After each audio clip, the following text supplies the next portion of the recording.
one person who was nominally supporting me at that rally would have done anything stupid whatsoever that was captured on videotape, I would have been sunk, right? And so we're in this situation where the actions of specific individuals have a determining effect far beyond what we're accustomed to. You saw that in Charlottesville, where that guy ran somebody over with a car, and it was like political polarization in the US increased instantly by 10%, right? And that's part of I said, like, social media isn't an echo chamber, it's an amplifier. And so I was very fortunate. And then this person also said that she had watched all my YouTube videos, and I looked at her, because that was ridiculous, because there was like 200 of them online by that point. Like, some people, I presume, have now watched all 200 of them, but it's like 500 hours of content, so I knew that that was complete rubbish. And I basically said as much. And anyways, it went well for me, and it didn't go so well for the protesters. And then the university, and so that was my first encounter with YouTube and its tendency to amplify. And also what the tightrope line is when these sorts of things happen. You know, and for a whole year, it's not quite so bad now, although it's just about as bad.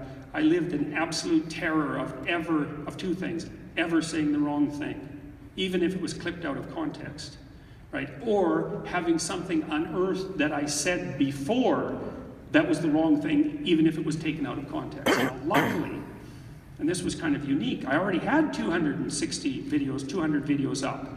And so when I was being accused of all these things, I could say, well, you know, have at her. There's 500, every single word I've said to students in the last 20 years has been recorded.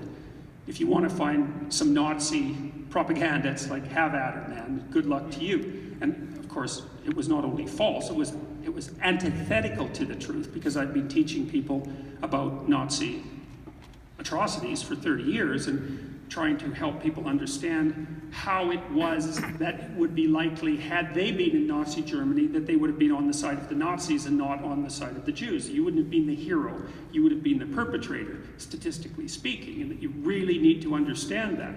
So I was fortunate, I was protected by that backlog of information, and so that was really good.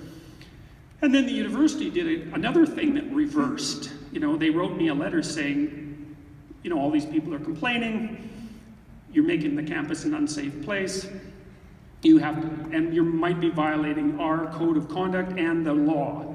And I thought, I didn't know what to make of that letter.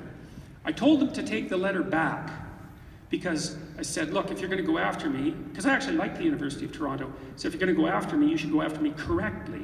And this document is actually untrue in that it contains sins of omission, because you may have got letters from the staff saying what a reprehensible person I was, but you also got 15,000 signatures on a petition and hundreds of letters from people supporting me, and you didn't say anything about that in the letter. So how about you write a letter that says, well, some people aren't very happy with you and other people are, but we've decided that what you're doing is too risky and you should stop, but they wouldn't take it back. So I read it online. And that was interesting too, because now if something happens to you, it doesn't have to be secret. I didn't even comment on it, except maybe with raised eyebrows from time to time. I just read it and said, you draw your own damn conclusions here.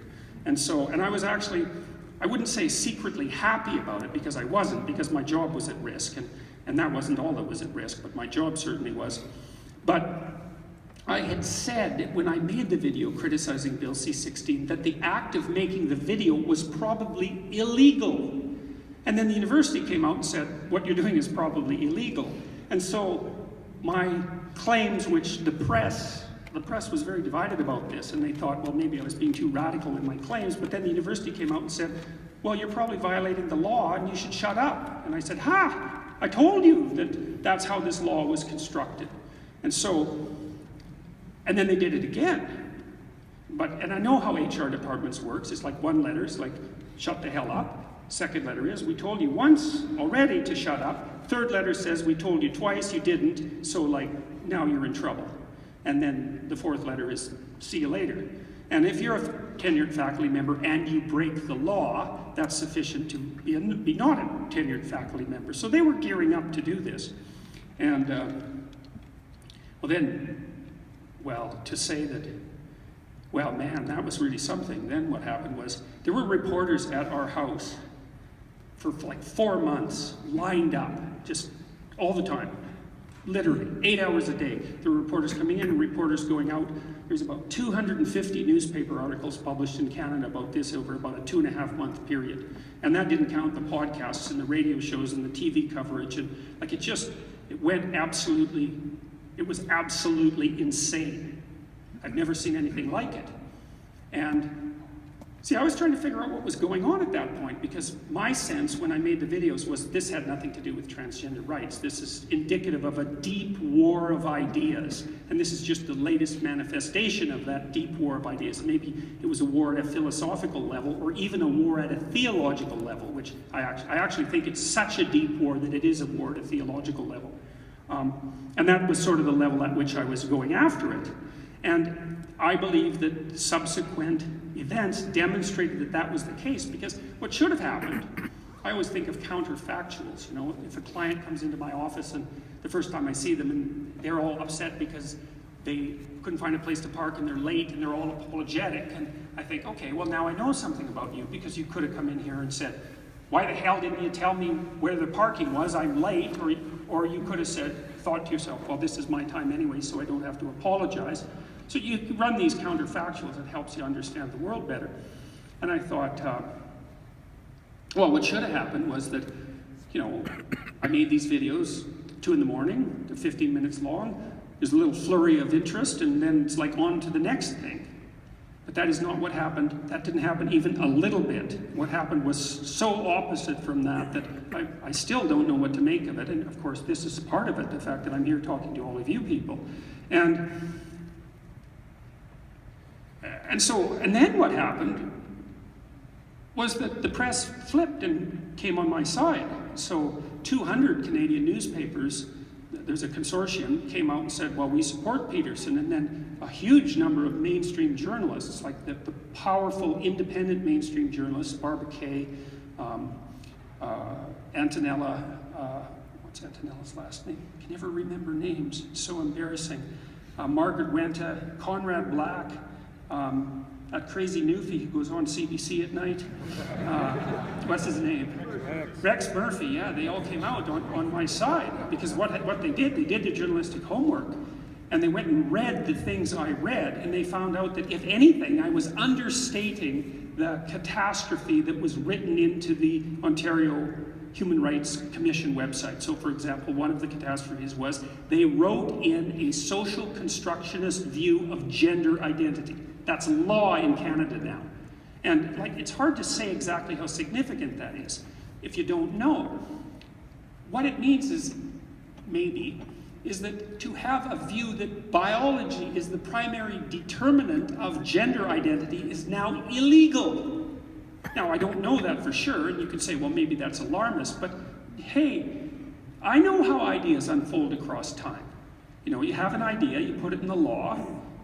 The law is a living thing. It's got lots of tentacles. Nobody knows how it unfolds. You throw something new in there, you don't even know what it is you're throwing in. You throw a demand that a social constructionist view of gender identity is now legally true. So what do you do with all the evolutionary biologists like Brett, who say, no, that's wrong. It's partly socially constructed, like everything is among human beings. And so anyways, the journalists went and read that, and they thought, oh, well, this guy, first of all, isn't any of those things that he's being accused of. One of the funniest days of my life was I went to this lecture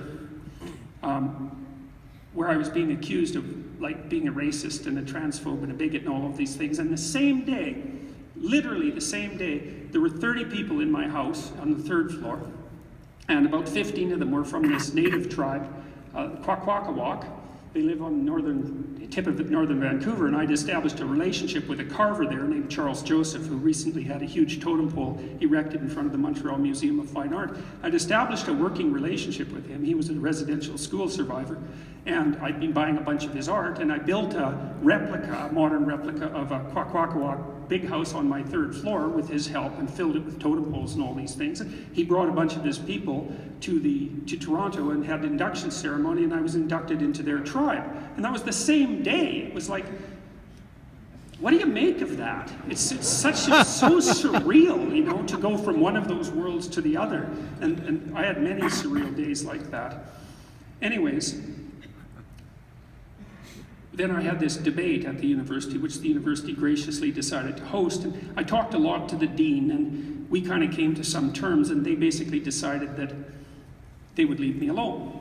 And I had a terrible catastrophe of health in December. It was absolutely unbearable. I don't exactly know what happened, but I could barely get going to teach in January. It was very shaky for like 2 months, but it went forward, and the students were very welcoming and inviting, so that was very good. But then all of this crazy background media explosion didn't quit at all. It just kept snowballing, and you know. And then I was talking to people. Gad Saad was one of the early people who interviewed me, you know. And I'm going to be speaking with him on November 11th in Toronto, and I'm actually quite afraid of that because I think the radicals who shut us down at Ryerson, I know full well they're planning to come out in full number, and I'm really concerned about that. And if you know anybody who's going and who's purportedly supporters, let's say, of what we're doing, I really would like you to encourage them to, like, keep themselves in control. It's like, I know there might be agent provocateurs in the crowd because these people are certainly capable of that, but I don't want anything stupid to happen. And we're not going to cancel it because we're not canceling it, and that's that. But I don't want anything stupid to happen. It would be better if it didn't. So, anyways, I talked to Gad Saad and then a whole bunch of other YouTubers, and then I got to be aware of this whole YouTube universe that, you know, that Jonathan was talking about. It. That's been an unbelievably bizarre experience because it is the case that there's nothing really uniting us in some sense. We're very different people. Like, I'm very different than Joe Rogan, for example, and I was on this show called H3 the other day, and he's this crazy Israeli clown comedian, you know, and Dave Rubin's a married gay guy, and, you know, and Gad Saad is a Lebanese refugee, basically. There's nothing about us that's the same, except something is uniting us, and we all kind of know about each other now, and we're all communicating, and I don't know what that means exactly. I don't know what that means. And then at the same time, so that's all been extremely strange, this multiplication of voice that the internet provides, you know, for better or for worse. And I think that is what it is. It's a moral amplifier. And I also think that these AI systems that we're building are moral amplifiers. And they're going to be moral amplifiers to a degree that we can't even imagine, even knowing how much Facebook and Twitter and so forth are moral amplifiers. So we bloody well better be careful, because we're building super intelligent machines and they're going to be patterned on us. So we have to watch our step. And that's basically what I've been telling people, you know, because I've been trying not to be political about this in some sense. I think it's a degeneration because I'm more philosophically minded, and when things become political around me, it's like I'm at the wrong level of analysis. I'm not facing things properly. But I've also found that, and this has been a strange thing too, see, I've been talking to people about responsibility and truth and religious topics as well now for really intensely for the last year, really for my whole career, but really intensely for the last year. And one of the things that's strange, and this is another way the world is upside down, is that after being fed a non-stop diet of freedom and rights for 60 years, people are starving to death for a diet of constraint and responsibility. And who the hell would have ever thought that was saleable? You know, and I have people coming up to me all the time. It already happened many times today. They say, well, you know, you've talked about responsibility. I've been listening to your YouTube videos. It's really straightened out my life. I now have a purpose. I'm not nihilistic. And when I talk to people about responsibility and rights, especially young men, and my audiences are mostly young men, man, you can hear a pin drop. You think, well, what's going on there? Well, that's so weird. It's like, It's this crazy inversion. It's the least saleable thing possible has become the thing that's most in demand. Say, like, have a hard life, do something difficult, get your act together, quit blaming other people, assume that you're the problem. Start small with like non-heroic activities. Don't broadcast it in public, right? Pick up something heavy and assume that you're contributing in some important manner to the destiny of the world, and like let your soul quake when you understand what that means. And everybody's thinking, yes, that's exactly what I want to hear. It's exactly what. It's like, what the hell?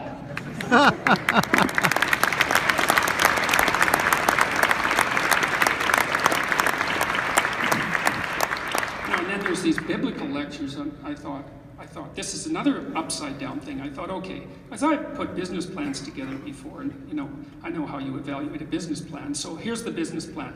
I'm going to lay out $60,000 to rent a theater for 12 weeks, and I'm going to deliver a series of lectures on the Bible, and that's a profit-generating enterprise.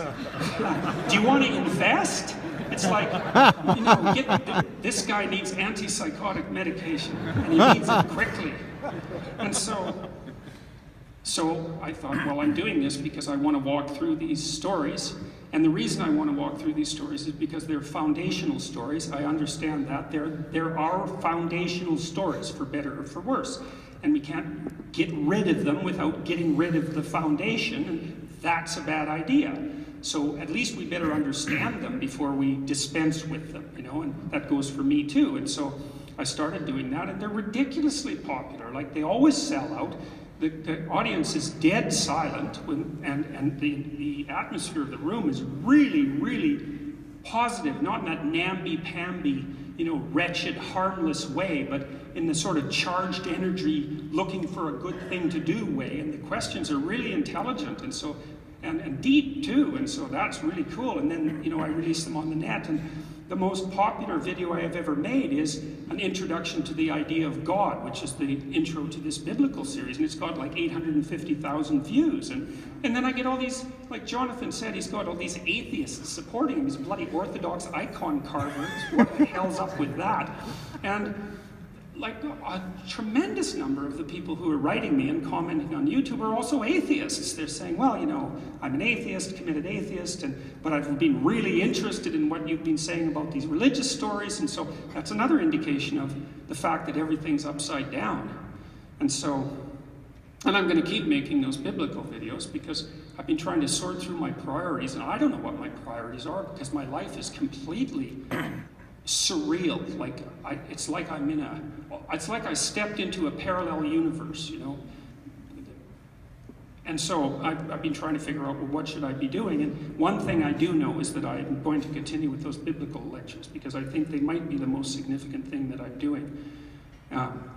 Okay, and then I'll just close and say, well, with my colleagues, I've also been working on these programs that help people get their lives together, like the self-authoring suite, for example, which some of you might be familiar with. And of course, one of the things that's been a consequence, and we've done research on, especially the future authoring program, it really helps people. If you give it to university students, especially the ones that don't know what they're doing and are kind of alienated, they're way more likely to stay in university and they get much better grades. So that's really cool. And so the internet, these new communication channels, has also made it possible to deliver reasonably high quality psychological interventions that are devoted to helping people improve their lives and straightening themselves out at extremely low cost, extraordinarily widely. And so now thousands and tens of thousands of people have done those programs now, and so I get letters all the time from people saying, this has really helped me, and I was on the verge of suicide, and this brought me back from the brink, and it's really nice to get letters like that, And here's something else that's interesting. People have been assuming that I've been deluged by hate mail, so they're feeling kind of sorry for me, and I've had 5 pieces of hate mail in the last year, and that's it. So I don't understand that.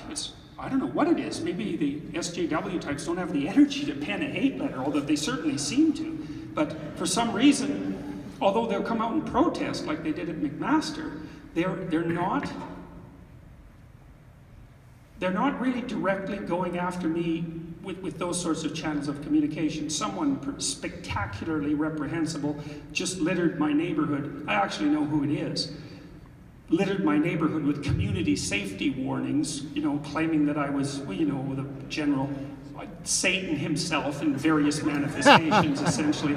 And one of the things that was so funny, if you find these sorts of things funny, is that they have this picture of me that's the background of the poster, like I'm looking really aggressive, eh? Yelling, really like I'm going to bite a child. And so that's the community safety warning, right? So look out for this man. And here's the way they play fast and loose with the truth. So that picture was from that free speech rally I told you about. And the reason that I'm yelling is because the same people, because I know who did it, the same people were the ones who took the microphone in the PA system. And so the only way I could communicate with the crowd was to yell. And so I looked kind of aggressive. And I was kind of irritated, eh? It's like, what the hell? White noise, you're blasting me with white noise and you're taking the amps and no one's doing anything about it. It's like, I'm not going to stop talking because of your dopey tricks. And so I was, reasonably fired up and I had to talk really loudly because there was white noise blaring. And so that's the picture that they used to show the demonic side of Jordan Peterson. That's such a lie, eh? The lie's embedded right in the poster. It's like, the only thing you could find that would make me look reprehensible is an action that I took as a direct consequence of your misbehavior in a public forum. But they don't care. They don't care. Or maybe they do care, and maybe they're happy that at the base of the poster is an extraordinarily deceptive falsehood. They're happy about that. So, all right, so let's sum up. I'm not going to make a case for the antipathy of the old media to the new media, because I've actually been treated pretty well by the old media. And I can tell you that the Canadian journalists, the ones that you respect, are very much afraid for their personal safety, for their reputation, and for their livelihood. And so they're actually quite brave. Margaret Went is a good example of that. But so are the other people that I listed. Christy Blatchford is another one. And it's an Antonella. Still didn't get it. Anyways, so it's not like they're high and mighty people who have a tremendous amount of power, who are like misusing their status. They're not. They're walking on eggshells. All those media empires are crumbling like mad. The Globe and Mail is crumbling. CBC is crumbling. They can't get anybody to watch any of their stuff online because they don't understand the ethos. But I don't see it as a polarization exactly between the old media and the new media. I just see it as we're in the brave new world of instantaneous, permanent verbal communication, and no one has any idea what that means. And so it's producing all these strange phenomena, like these new YouTube stars that have really come out of nowhere, and people are attracted to them because of their rawness and their unedited quality. When Joe Rogan posts a video, it's every bit of it's posted. So you get to make up your own mind about what you're going to conclude.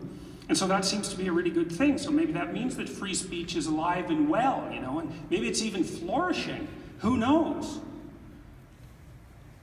So I can't draw any real conclusions about where we're at with regards to media, except the one I started with, which is, and it's sort of related to this message of personal responsibility, which is your voice is amplified far beyond what it ever has been in the past, for every single one of us.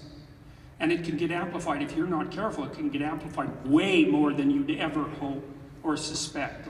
If you make the wrong mistake in your life at some point, you could be the next viral video, and that's pretty terrifying thought, and it's no wonder people are anxious about all of that. But I do think it amplifies your effect on the world, and so it's all the more reason to get your act together and to be careful with what you say and be careful with what you do, because now we're at a point in history where the fact that you're intimately connected with the rest of mankind, let's say, present and future, is manifest almost instantaneously, and we need to take that seriously. And hopefully we can take it seriously enough so that we ramp the polarization back, you know, and figure out how to communicate with one another and put things straight again at a deep level so that we can move towards a positive future, because we could have one, you know. Like, things are shaky and chaotic right now and strange and surreal on multiple dimensions, but we're also on the cusp of a technological revolution, the likes of which no one can even conceive.